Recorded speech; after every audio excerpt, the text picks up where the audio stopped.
রোববার রাজধানীতে বিভিন্ন অনুষ্ঠানে অংশ নেন বিএনপি নেতারা। জাতীয় নির্বাচনের গুরুত্ব তুলে ধরে অন্তর্বর্তীকালীন সরকারকে নির্বাচনের চূড়ান্ত ডেডলাইন দেওয়ার দাবি জানান তারা।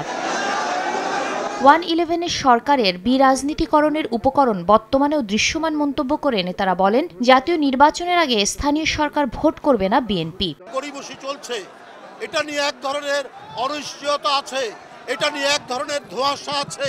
গণতন্ত্র এবং অবাধ সুষ্ঠু নির্বাচনের বিষয়ে আজকে চূড়ান্ত কোনো ডেডলাইন জনগণ কেন এখনো পাচ্ছে না? স্থানীয় সরকার নির্বাচন করবে না।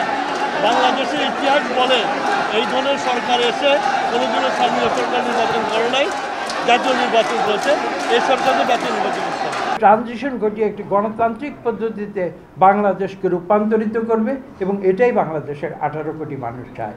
1-11 যে পরিকল্পনা বিরাজনীতিকীকরণ, সেই সমস্যা আমি আজকে কিন্তু আবার নতুন করে দেব।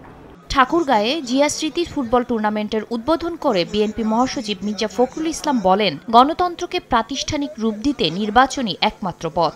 গণতন্ত্রের কোনো বিকল্প নেই এবং গণতন্ত্রকে প্রাতিষ্ঠানিক রূপ দিতে হলে নির্বাচনই হচ্ছে একমাত্র পথ, যার মাধ্যমে আমরা গণতন্ত্রে পৌঁছতে পারি।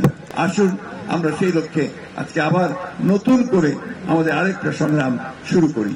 নড়াইলে জেলা বিএনপির দ্বিবার্ষিক সম্মেলনে ভার্চুয়ালি যোগ দেন বিএনপির ভারপ্রাপ্ত চেয়ারম্যান তারেক রহমান। বলেন, এখন ঐক্যবদ্ধভাবে দেশ পুনর্গঠন করাই মূল লক্ষ্য। বাংলাদেশকে পুনর্গঠন করা, বাংলাদেশের মানুষের ভাগ্যের পরিবর্তন করা। কারা এই দেশের নেতৃত্ব দিবে, কারা বাংলাদেশের মানুষের রাজনৈতিক অধিকারকে প্রতিষ্ঠিত করবে, কারা বাংলাদেশের মানুষের, সাধারণ মানুষের, প্রান্তিক মানুষের অর্থনৈতিক মুক্তি অর্জনে সহযোগিতা করবে, সেই নেতৃত্বকে বাছাই করার সময় এসেছে।